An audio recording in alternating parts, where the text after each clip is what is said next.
Hello everyone. In this session, we'll be looking at Indian architecture, town planning, and agriculture. So, the Indian architecture, when we talk about the beginning or the foundation of Indian architecture, we have to look at the Harappan and pre-Harappan period. The rural cultures such as Nal, Kuli, Zob, Quetta, all these early rural cultures, they were the communities, the early communities which showed the gradual progress in settlement patterns, pottery, material culture, and everything. So, these were the foundation for the organized urban life that later began in the Indian subcontinent. Their developments prepared the ground for the emergence of one of the world's earliest urban civilizations, which was the Indian Indus Valley civilization. The Harappan civilization, which began in 1600 BCE and lasted till 1700 BCE, it represents a highly advanced urban culture. Major cities in this Harappan civilization include Harappa, Mohenjo-daro, Lothal, Kalibangan, and Banwali. A striking feature of the civilization is its cultural uniformity, which is visible in the standardized brick sizes, the similar town layouts, and a shared system of symbols or a script which they had. And this uniformity suggests a strong administrative control and a shared cultural values across this vast geographical area. So each of these each of these sites, which is Harappa, the first excavated site, and the Mohenjo-daro, famous for great bath and other advanced drainage systems, and then Lothal, which is a coastal settlement with dockyard, demonstrates the maritime capabilities and the trade networks they had. And then Kalibangan is a fortified city which had fire altars and a defensive architecture. And Banwali, which is an important site, shows the cultural continuity through different phases. Now, all these major sites, they showed a remarkable uniformity of this Harappan civilization, and they had a shared system of administrative control and cultural values. Now, when we look into detail about the masterful town planning, we have the grid system, which had the straight roads intersecting at right angles. This creates organized blocks and efficient navigation through the towns. And the residential areas where the one-room settlements were for artisans and working class families, and the others were advanced. So this shows the clear social stratification or organization or a hierarchy that they follow.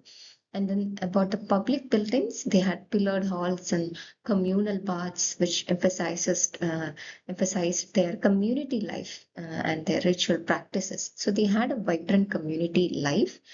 And sanitation is another important feature. They had wonderful hygiene, which is shown from the advanced drainage system, which can be seen ensuring the proper waste management and public health in their settlements. Now, when we look at the engineering marvels which they had, we have the Great Bath at Mohenjo-daro. It's the most remarkable structures of Harappan civilization and the most popular and famous one. It demonstrates an exceptional engineering skill, and it's a large, carefully constructed bathing pool which lined with bitumen to prevent water seepage and featured sophisticated water management systems. And the presence of such a structure underscores the civilization's emphasis on cleanliness, ritualistic bathing, and community welfare. And it reflects a society which prioritized both the practical needs as well as the spiritual practices. And throughout these constructions, they used uniform burnt bricks. It's a standardized brick size which was used throughout the civilization. So this ensured a structural consistency and durability. And the water management, they had well-designed wells, reservoirs, and drainage systems. So they understood it shows that they understood the basic concepts of hydraulic engineering, not basic, even advanced concepts of hydraulic engineering. And they also had granaries, which were carefully designed storage facilities. So to store their surplus products. So they have an efficient urban management in general.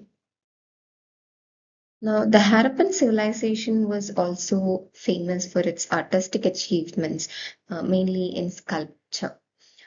We have a lot of terracotta figurines from that period that shows the human and animal forms crafted in clay, showcasing their artistic sensibility and their ability to draw inspiration from daily life. And they have the crafted seals, soft stone seals, which was engraved in pictorial symbols, demonstrates their technical precision.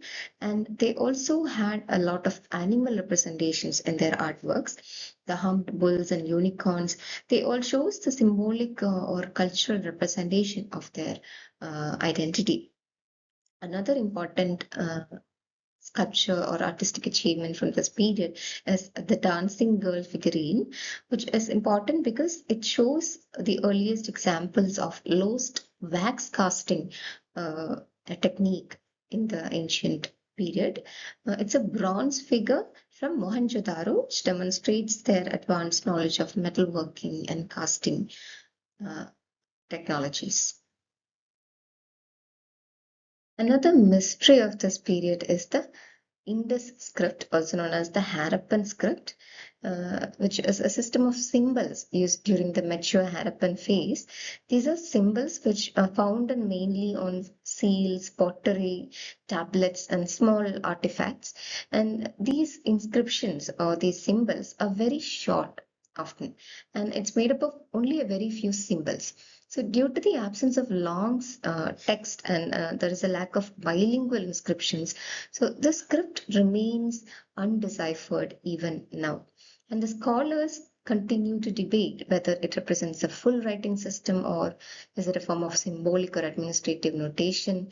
There are still debates going on about it. And the language behind the script is still unknown. There are many influential theories behind this mystery. But one such theory is the Proto-Dravidian hypothesis, which proposes a link between the Indus script and the Dravidian languages. However, all these are just theories and not conclusively established. So, along with all these theories and hypotheses, which I discussed earlier about the Proto-Dravidian hypothesis and the symbolic meaning of the symbols, whether it represents a full writing system or it's just a symbolic communication without any content, there are other evidences from the archaeological evidences are there from the sites such as Dwaraka, Rangpur, and Prabhas, which suggests that a late form of the Harappan script may have continued until around 1500 BCE, even after the decline of the major urban centers. And the Indus script still remains one of the most intriguing, mysterious aspects of Harappan civilization, reflecting the administrative complexity, the cultural depth and the economic organization of it. So it's despite all these theories and evidences going on, it still remains a mystery. So, what is the legacy of Harappan civilization? It has a very rich legacy, including the urban planning principles, which has the grid system, the organized settlement patterns, and all these techniques they use, which influence the subsequent urban development in India, and also the sanitation systems of Harappan period with the advanced drainage and water management techniques.